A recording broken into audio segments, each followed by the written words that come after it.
적과 꿀이 흐르는 땅, 그 땅에 사는 사람들은 잘 먹고 잘 사니까 거인들입니다. 그리고 여리고에 있어서 성벽을 하늘을 찌르듯이 그렇게 세운 것입니다. 여호수아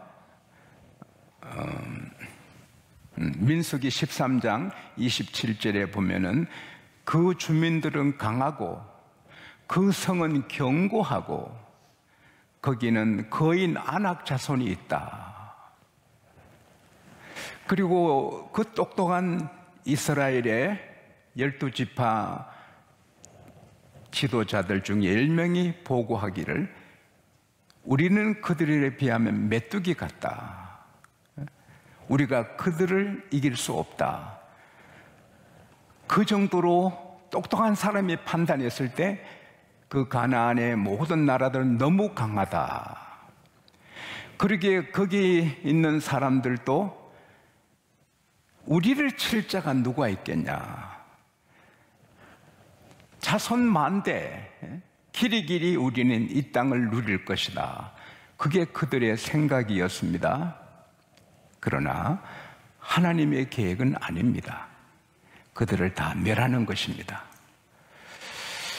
그들을 멸하시는 이유가 신명기 9장 4절에 보면 악해서 멸하십니다. 가나안 족속들이 중심이 사람이고 하나님이 아닙니다. 그러니까 자기 멋대로 사는 그 악을 하나님이 멸하시기 위해서 가나안의 모든 족속들을 그렇게 심판하시는 겁니다. 그 다음에 아브라함에게 약속하신 대로 그 땅을 이스라엘 백성에게 주시기 위하여 그 땅을 치시는 겁니다. 그래서 이제 애굽에서 홍해를 가르고 가나안 땅으로 이제 그 어떻게 말하죠? 접근한다? 가까이 왔죠? 어프로치 한 거죠. 근데 요단강을 건넙니다. 그리고 여리고성을 무너뜨립니다.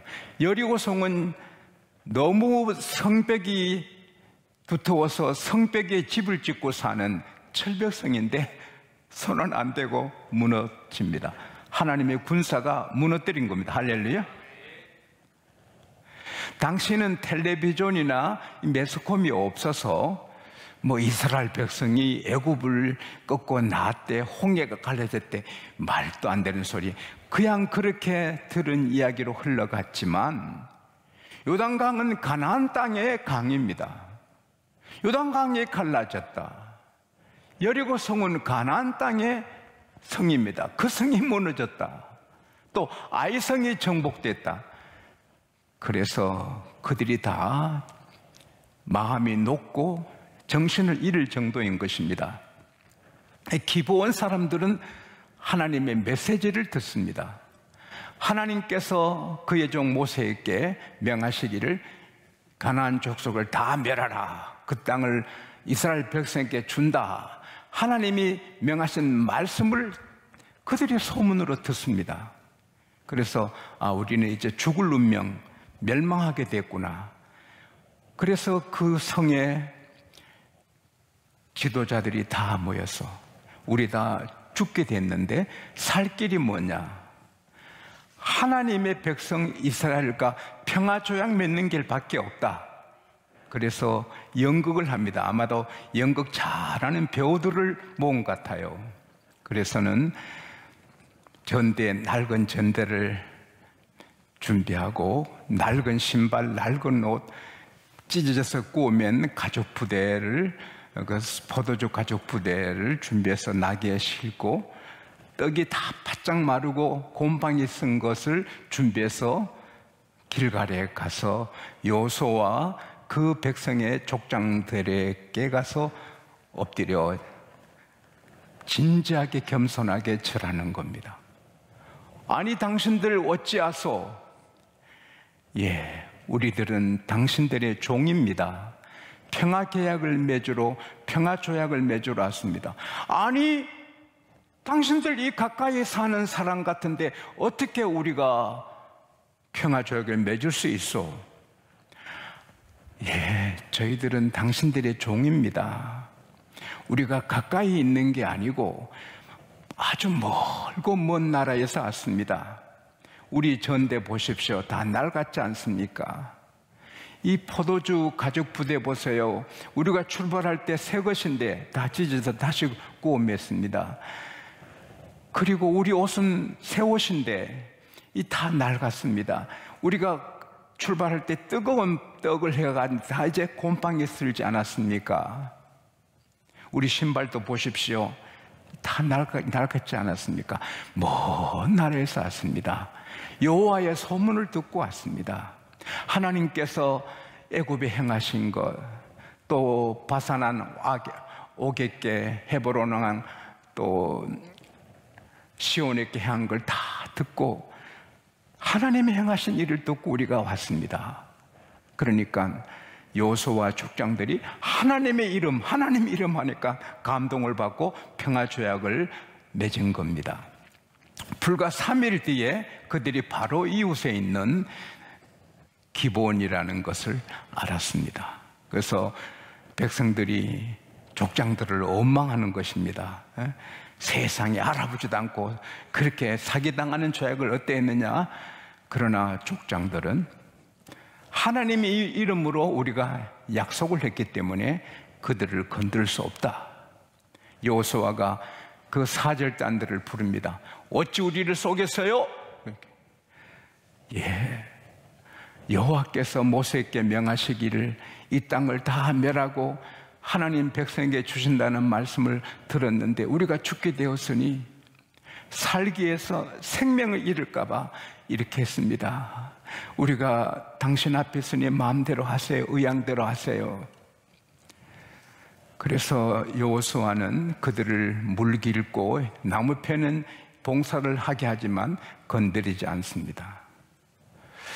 이것이 오늘 본문인데 여기서 가장 중요한 것은요, 이 가나안 사람들 견고한 성에 살고 젖과 꿀을 먹으면서 거인들이고 세상 사람들이 엿볼 수 없는 강한 힘이 있는 나라이기 때문에 천년 만년 자손만대 거기서 잘 살 것으로 뜻을 세우고 살았지만 이스라엘 백성들이 그들을 다 진멸하고 맙니다. 그러니까 이 사람들의 가나안 족속들의 뜻과 계획대로 되지 않습니다. 하나님이 정하신 대로 됩니다. 헤롯 왕은 베드로를 죽여서 백성들에게 인기를 얻으려고 했지만 하나님은 천사를 보내어 베드로는 구원하시고 헤롯을 벌레 먹여 죽이십니다. 사울왕은 다윗을 죽이고 자손만대 왕노릇 하려 했지만 하나님은 사울왕과 그 자식들을 죽이시고 다윗을 왕으로 세우십니다. 다니엘의 정적들은 다니엘을 꺾고 자기들만의 정권 건세를 잡고 하려 했지만 하나님은 그 정적들을 다 죽여버리고 다니엘을 세우십니다. 중국은 미국을 꺾고 세계를 리더하는 그런 강한 나라 되는 것이 중국의 뜻이지요. 그러나 이 작은 전염병으로 무너지는 것입니다. 저게 뭐예요? 아주 불 가운데 이상한 무섭게 생긴 새 같은 것이 보이죠. 저게 뭐지? 저게 아주 가시, 아주 앙상한 가시, 불, 무서운 새, 잘못 보면 큰 짐승이 입을 벌린 것 같고, 와, 그렇죠? 근데 이 그림을 뒤집어 놓고 거꾸로 보면, 뒤집어 보세요. 예수님이죠. 그 그림이에요. 근데 그 그림인데 다시 보면 우리 주님이세요. 온 세상이 지금 안개 속에 밀려오는 쓰나미, 전염병의 쓰나미 속에 갈 바를 찾지 못해요. 의술이 지금 의학이 발전했다고 소리쳐봐도 속수무책이에요. 비행기, 최고급 비행기 만들어도 띄우지도 못해요. 큰 회사가 손들고 올림픽이 세계적인 그런 운동 스포츠맨이 예술인들이 행사가 다 무너져요. 이거 어떻게 되냐? 그러나 믿음의 눈으로 보면은 주님이 할렐루야. 그래서 우리는 큰일 났네. 아이고 어떡하지? 그렇게 살면 안 돼요. 인생은 너무 짧아요. 우리가 사는 인생은 너무 짧아요. 걱정하다가 두근두근하다가 막 긴장해 살다가 끝내겠어요? 우리는 죽어봐도 천국이에요. 할렐루야. 또 주님이 운행하고 계세요. 그래서 이런 소용돌이 속에서도 주님을 향한 신뢰가 있고 평화가 있고 마음속에 기쁨이 있고 미래가 든든하고 하나님이 인도하신다. 이 평안을 우리가 누리셔야 되는 거예요. 그게 성도들의 능력이고 하나님이 특별하게 주신 은혜예요. 그 다음에 두 번째 교훈은, 여러분 이 기브온은 큰 성이에요. 큰 나라예요. 그런데 하나님은 그들을 멸망하기로 결정하셨어요. 이제 기드온 군대, 여호수아 군대가, 하나님의 군대가 같이 그들을 짓밟아 버려요. 없애버려요. 근데 그들이 하나님의 소식을 듣고 살 길은 하나님의 백성하고 평화 조용하는 길뿐이다. 하나님의 그늘 아래, 하나님 날개 아래 들어가야 살 길뿐이다 하고, 비록 연극을 하고 속임수서 왔지만은 하나님은 여호와 이름을 높이고 살 길을 찾아온 기브온 사람들을 그냥 여호수아가 쏟게 그냥 두는 거예요. 그 조약을 하게 하고 살려주시는 거예요. 하나님은 사랑의 하나님이에요. 용서의 하나님이에요. 느니에가 40일 뒤에 망해요. 소돔 고모라처럼 느니에는 망하는 것이 하나님의 뜻이에요. 하나님이 정하신 뜻이에요. 근데 요나가 이 성은 40일 지나면 망하리라 했을 때 왕부터 모든 신복, 높은 사람 낮은 사람이 다 굵은 베옷을 입고 금식하며 짐승들에게도 베옷을 입히고 조서를 내립니다. 모든 사람은 먹지도 말고 마시지도 말고 하나님 앞에 부르짖어라. 모두 악에서 떠나라. 죄를 끊어라. 그러면 하나님이 우리를 살려주실지, 혹 살려주실지 어떻게 아냐. 그래서 왕부터 모든 백성이 베옷을 입고 회개하니 하나님이 살려주시는 거예요. 기생 나합은 사실은 창녀거든요. 언어에는 창녀입니다. 몸 팔고 술 팔고 창녀입니다. 그러나 길 가는 그 나그네들에게 하나님의 소식을 듣고, 이제 가나안 땅은 하나님께서 자기 백성에 주고 자기들이 다 망한다는 소식을 알고는 살 길은 하나님뿐인 걸 알고 하나님의 백성 두 정탐꾼을 살려주고 그들과 조약해서 사는 거예요.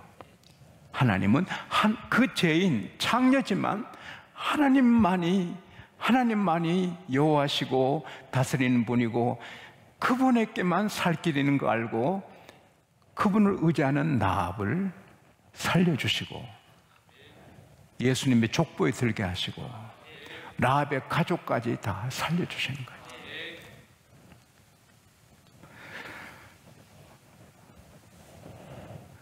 하나님은 일평생 강도짓하고 그 이름에 그 사람의 분위기가 악인데도, 악의 축인데도 십자가 달린 예수님의 기도 소리 듣고 이분이 메시아인 줄 깨닫고, 예수님 당신 나라에 임하실 때 나 기억해 주세요 한마디 했다고 하나님은 살려주시는 거예요. 우리가 천국 가면 그를 만나는 거예요. 사도행전 2장 21절에 누구든지 주의 이름을 부르는 자는 구원을 얻으리라. 우리가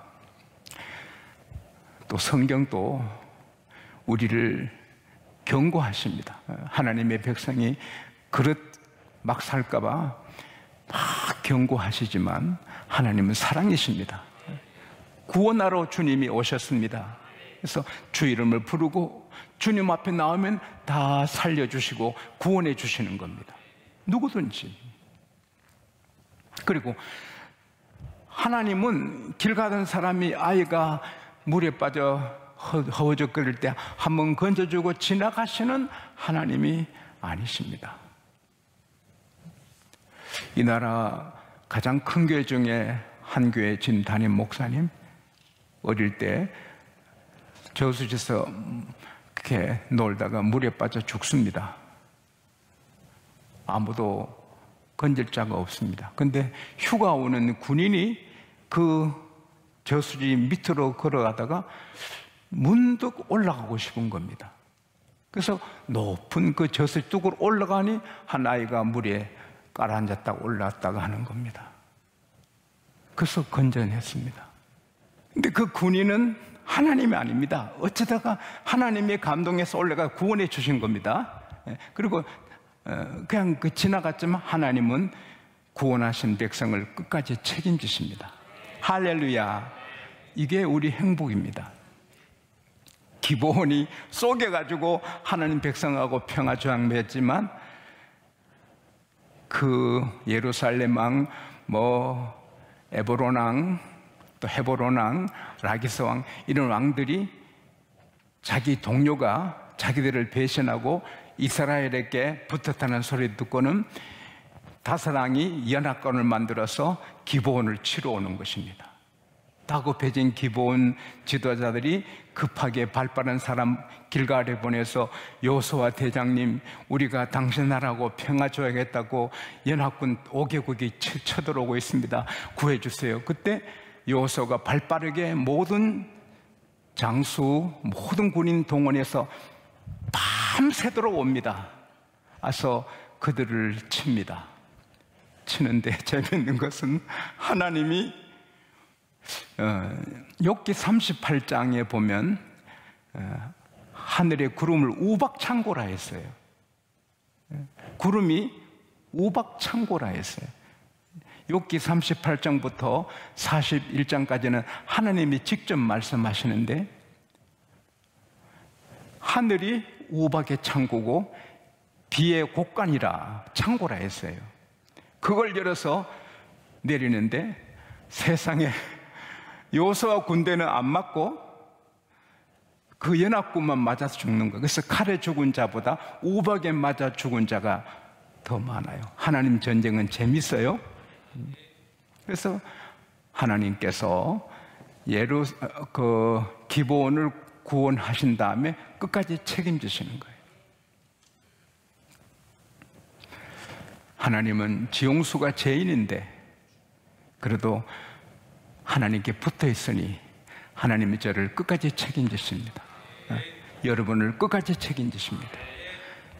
장로님들, 안수지사님들, 권사님들, 집사님들, 청년들, 학생들, 찬양대원, 우리 양국 가족 여러분, 우리가 기브온 사람들처럼 쏘기기도 하고 정말 하나님 앞에 참 부끄러움이 많습니다.